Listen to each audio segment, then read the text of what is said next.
The speeches this weekend were why we love the Hall of Fame weekend. They were human. They were passionate.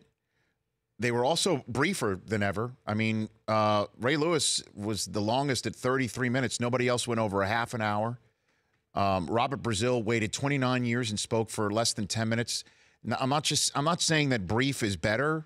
It does make for a better night when speeches aren't going on till 11:30 at night, to be very honest with you, like it did to poor Kurt Warner last year. So what I'm saying is that to see Randy Moss show up and say, I'm bringing this jacket home. Robert Brazil said after all these years, I'm home. Jerry Kramer waited 50 friggin' years, and at age 82 was the second oldest behind Jack Butler, living in Shriney.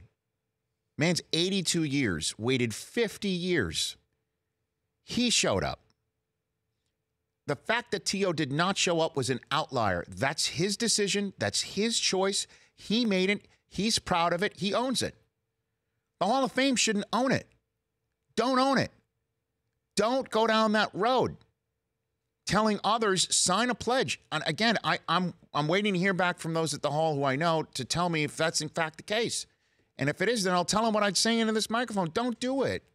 Don't do it. It was a remarkable weekend. I don't know of a single NFL player that's dreaming of the Hall of Fame. I don't know of a single kid that watched that's dreaming of playing in the NFL would say, having watched T.O.'s speech in Chattanooga and watching the rest of the speeches in Canton, saying, I want to do what T.O. did over what I saw everybody else do.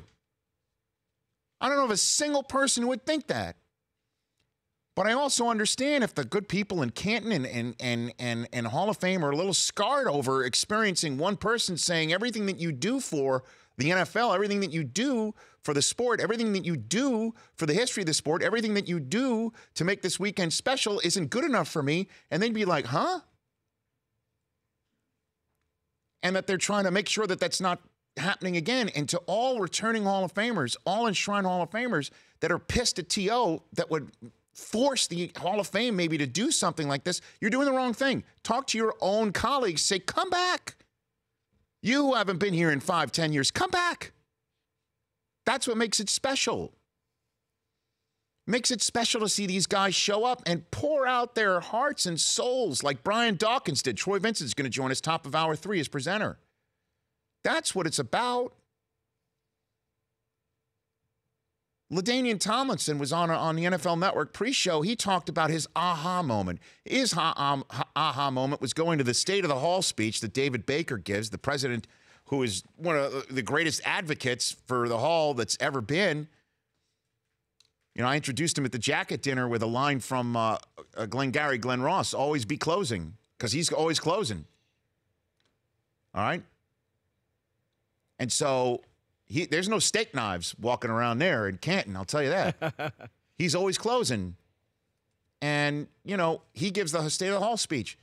LaDainian Tomlinson said he realized his aha moment last year at his enshrinement. He sits down, and he sits down next to him, Jim Brown, who says to him, welcome to the club. Huh? That's why these folks keep coming back. That's why we watch. What we don't want is some loyalty pledge. We don't want to make somebody force a choice. Or what we don't want is somebody feeling compelled to do something that they would have already done.